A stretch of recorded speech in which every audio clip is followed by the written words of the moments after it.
Honk! We did it! It's the 50th episode of Design Doc. And what better way to celebrate than with the 10th episode of Good Design, Bad Design? Good Design, Bad Design, X. The X stands for Extreme Analysis of Graphic Design and Visual Communication in Games. Extreme menus, UI, UX, color choice, font choice, animation, character design. The extreme presentation of information. Quick reminder on the ground rules. Extremely bad graphic design doesn't mean it's an extremely bad game, and vice versa. And we got an extremely good sponsor for this episode. If you want to learn how to make your own extremely good designs, check out Skillshare. Okay, I'll stop with the X now. I've been looking to learn some new skills while I've been stuck inside, and Skillshare has been a fantastic help for me. Lately, I've been going through a class called Logo Design with Grids, Timeless Style from Simple Shapes. It's a fantastic set of tips and tricks to help you create great looking logos with just a pencil and paper. George Bokwa takes you through the fundamentals of logo design, why the grid is such a powerful graphic design tool, and how to put the finishing touches on your designs to make them polished, professional, and versatile. Skillshare is filled with amazing classes like this. They're an online learning community with classes covering animation, illustration, music, creative writing, and dozens of other topics for you to explore. With premium membership, you get access to everything for less than $10 a month. But even better, today you can get a free trial of Skillshare. The first 1,000 people to click the link in the description will get a 2-month free trial of premium membership, so you can explore your creativity. Join Skillshare, it's really good. Good design. One of my favorite things to do for a Good Design, Bad Design segment is to highlight visually gorgeous games that may not have gotten their due. I had heard a lot of praise about Gris's art direction, but it wasn't until I finally played it that I knew I had to highlight it here. Gris is gorgeous. It's a puzzle platformer with an atmospheric story, and it's definitely going for that short art game with amazing visuals niche that games like Journey and Sayonara Wild Hearts have filled before. And it totally sticks the landing. In Gris, you play as a shape-shifting girl making her way through a ruined world, and slowly restoring color to it as she goes. And just like Journey, the game is centered on visual and environmental abstract storytelling. This one's about the 5 stages of grief. Fun! The game part of Gris is a little bit more developed than Journey, but Gris's fantastic art direction strikes just as impressive of a balance between form and function as Journey did. First, Gris is a nearly wordless game. There are a few controller prompts for new abilities, but the game communicates most of its mechanics through its visuals. Gris uses visual cues and framing to direct players through its environments, in both subtle and overt ways. In one early section, you have to move between sheltered areas to avoid being caught in a red sandstorm. As the storm approaches, propellers spin, banners blow, and then a deep red washes over the screen as the wind begins to howl. Areas with a contrasting dark red background lead the player to seek shelter within. As new mechanics are introduced, it's not long before more visual cues make it clear what you must do next, even if the game isn't explicit about it. But the game's visuals also create a problem the developers had to design around. The flat art style makes it trickier to show navigation cues. The game's heavy use of monochromatic color schemes at the start makes it even tougher. It's really important to make it clear what is and isn't interactable in this sort of 2D environment. The developers carefully adjusted the saturation and brightness of the environmental colors to highlight the solid objects versus the ones that are just window dressing. In dark areas or in places with a lot of dark outlines, some platforms will have a thin white line to differentiate it from background elements. Sometimes the difference in saturation is extremely subtle, like with these staircases. The color for the stairs in the background layer is made slightly darker and desaturated compared to the foreground. It contrasts just enough to be effective and not distracting. Without such a clear but understated element, the game would either have to compromise on its art style or on its wordless conveyance to be playable. There's no glowy, flashy tutorial arrows, but their subtle approach works all the same, and the art style is more cohesive as a result. The game uses shapes to communicate navigational cues too. The funnel-like shapes and cracks point towards an opening in this ceiling. These cracked objects that the player can break through are subtly different than the other cracked decor that just provide ambience. Look at the difference in size and the number of line strokes. Other mechanics all have their own visual cues. floating red butterfly-like creatures that you perform super jumps off of.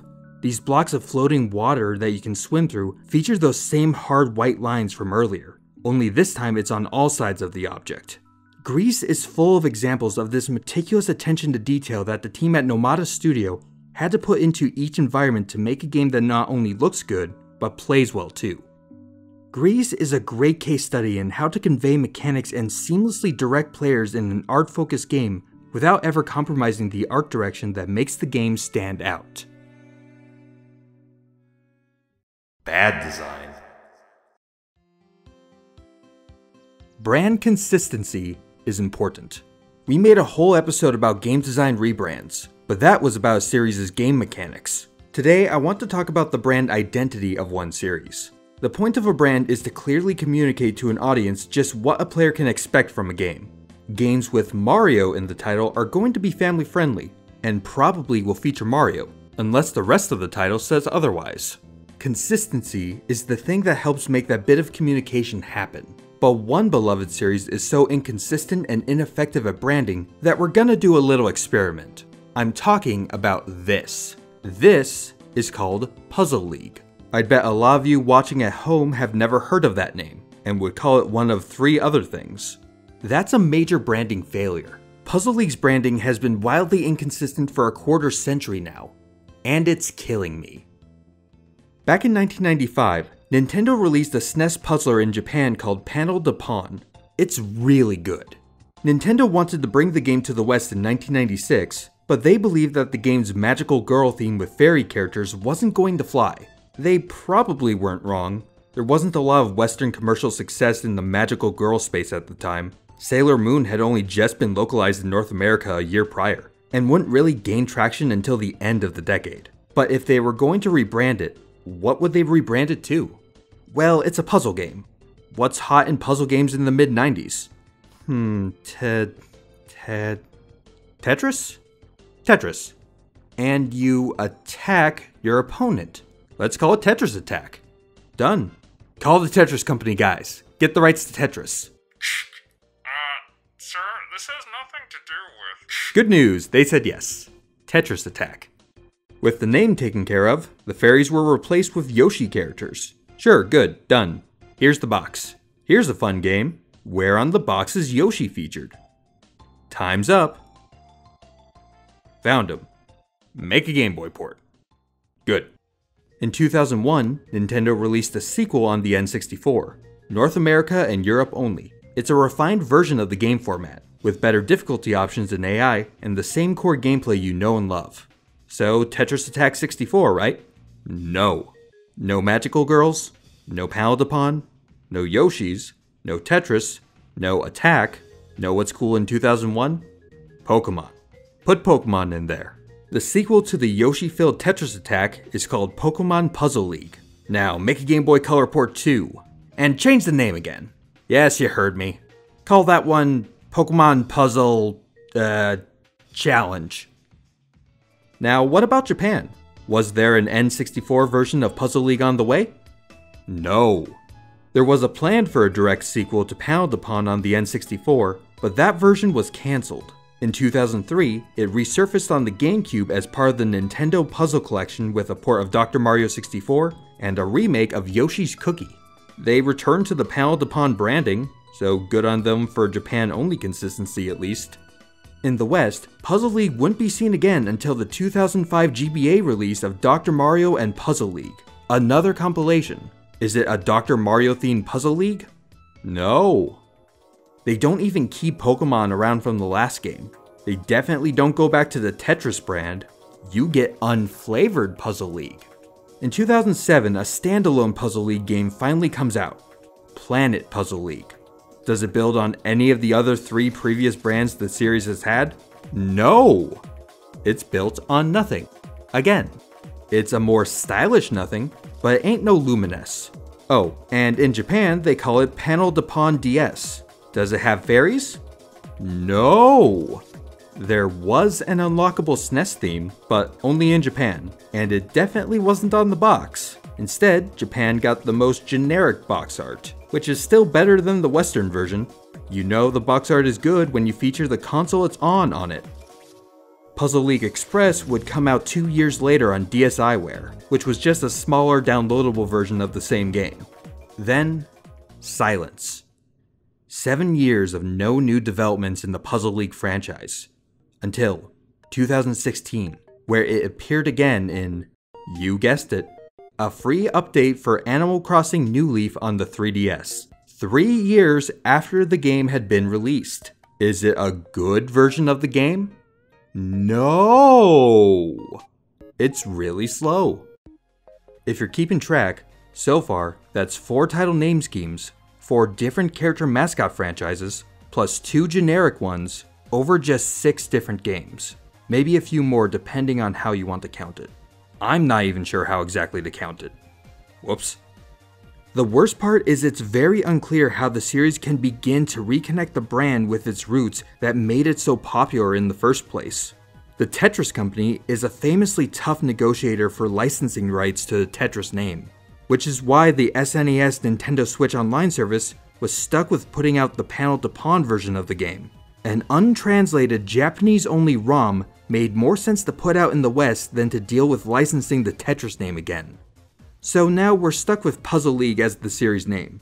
It doesn't evoke any of the game's mechanics or feel, and it barely connects with the games the series is actually best known for. It sounds like a placeholder name, and a 3-decade-long series of missteps make a mountain that the Puzzle League brand might never get out of. Good design.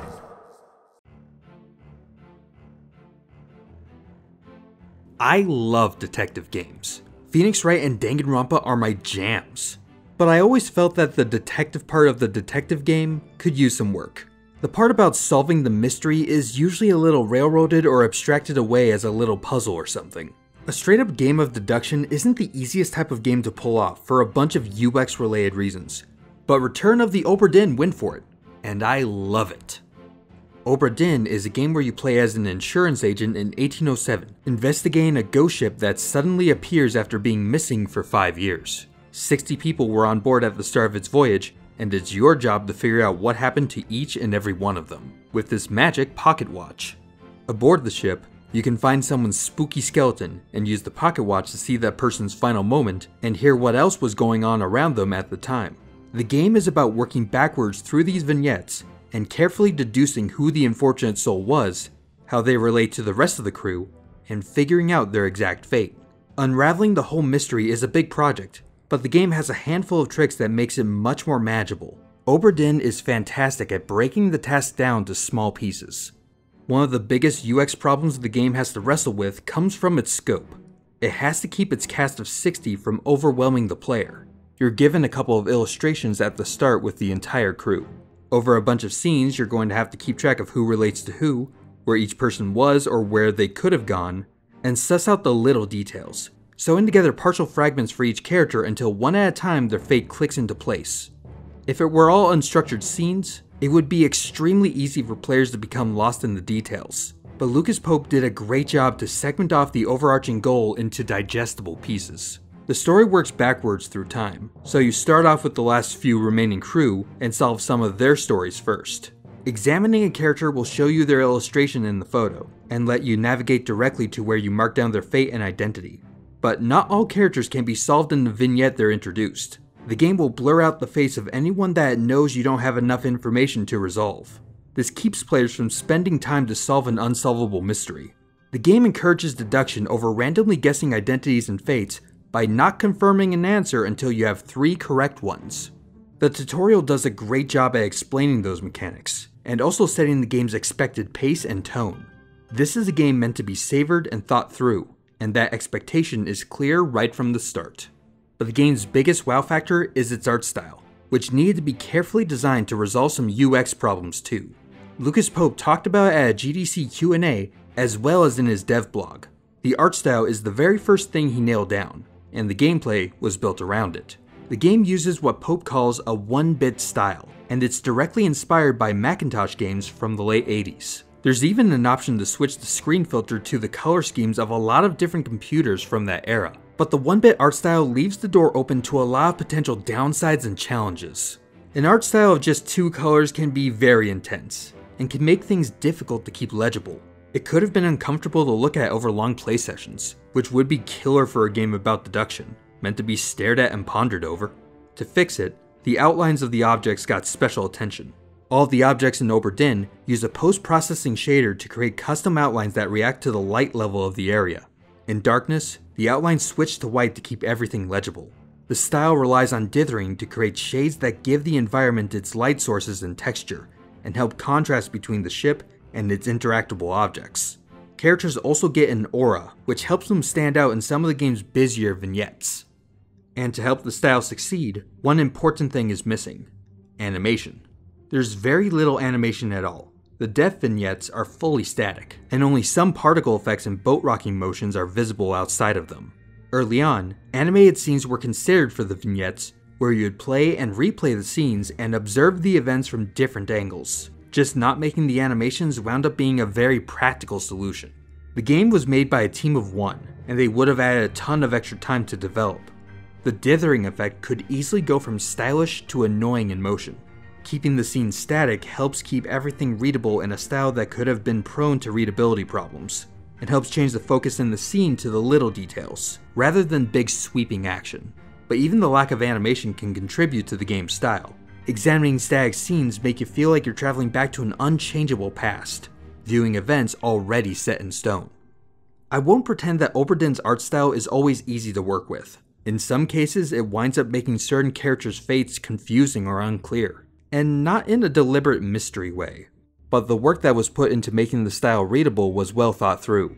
Obra Dinn artfully dodges around so many different ways that its style and its gameplay could have clashed and ruined the experience, and by executing both well, it makes the game a unique gem.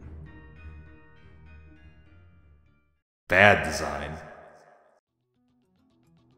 Oh hey look, it's another Xenoblade game in a bad design. Xenoblade Chronicles X. This game's interface is a little better than the original, but it's still not great.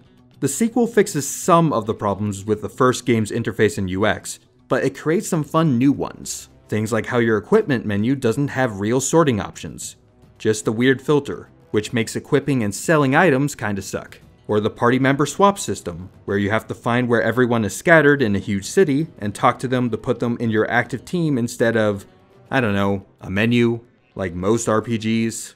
But those are big issues. I want to talk about a little itty bitty issue. Xenoblade Chronicles X fell in love with tiny illegible text. There's tiny text everywhere. On the main HUD, in the menus, the battle screen element pop-ups, the sole voice menu. This is nuts.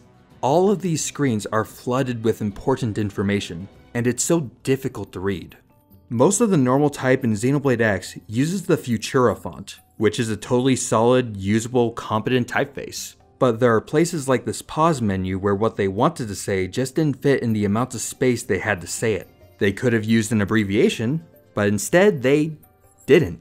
They changed the font to Futura Medium Condensed, and just jammed it all in there. The font style doesn't do it any favors either. Almost all the game's text has an outline effect surrounding it. Outlines can be a great tool to add contrast to text, and to make it legible on a wide variety of backgrounds. When you're designing a HUD, you often have to make text look right when it's being shown over an ever-changing background. Xenoblade Chronicles X is no different. This HUD text has to work on this dark industrial floor, this sci-fi sky, and this field of grass, without changing its look. Outlines can work great on busy backgrounds like this, but with text this small, there's a problem. Outlines on small text can really eat away at the letter forms. If the letter is just a pixel or two wide, and the outline is another pixel wide, well, now your outline is literally half of the letter. The silhouette of the letter can get muddied up, which hurts the readability of the text. But there's still another problem with this style. In menus, the text for different categories like stats is light blue with a dark blue outline on a solid dark background. There isn't all that much contrast between the outline color and the background it's on, so there's almost a gradient effect going on. The sum of the factors eating away at the text legibility just makes this section unnecessarily hard to read. The white text next to it is easier to read. The bolder typeface and better color contrast keeps the text more legible, even if it's still really small. Consistency is important to make a cohesive style, but remember that the first duty of graphic design is to convey information. If your cool design isn't able to convey information to the player, it's falling short of its most basic job. Xenoblade Chronicles X tried to fit a lot of information in a small space, but the density and the font style combined to make it all tough to parse, and less accessible than it could have been. Good design. Oh hey, look, it's another Xenoblade game. But they fixed it finally. I love the original game, but its interface issues are hard to ignore. As I was writing that script, the definitive edition had been announced, but wasn't out yet. And I was hoping that it would fix some of the original game's issues. But when does that ever happen? No one ever gets what they want. Wrong, they fixed it. The definitive edition upgraded the visuals and has a new mini campaign, but the part I love the most is how they completely overhauled the game's interface. Monolith doesn't have the best track record either, so it's really nice to see that they've now made one that's genuinely polished, useful, and accessible. It's not perfect, but boy is it better.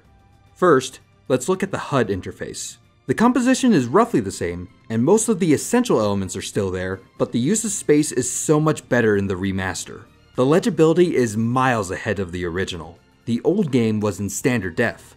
Just upping it to HD let them shrink some of the elements without sacrificing readability. The map is cleaner, the 3D waypoint arrow has been taken out, and there are now nice pathways to the next waypoint marker.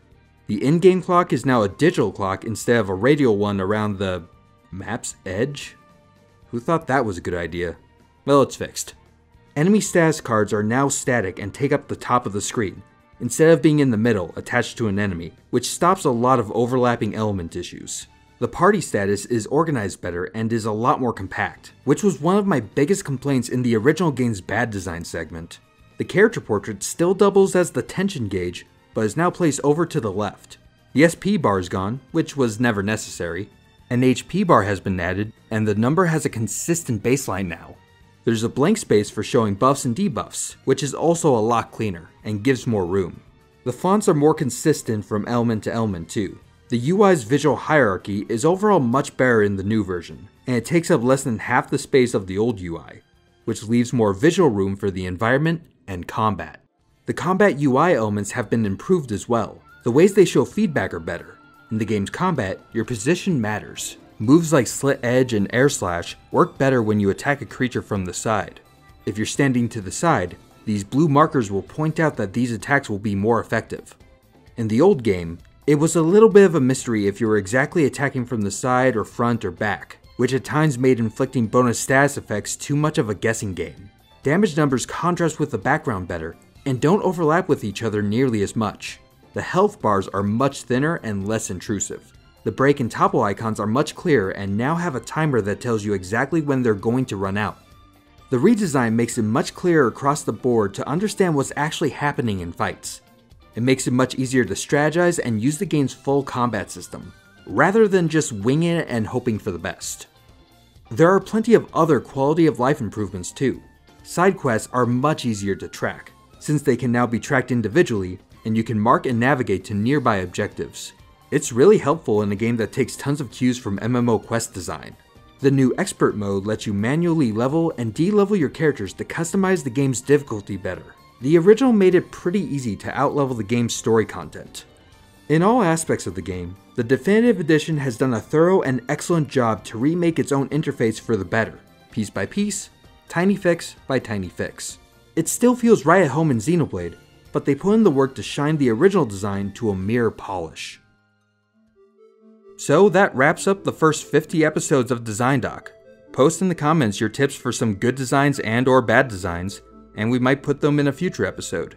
Thanks for watching, and here's to the next 50.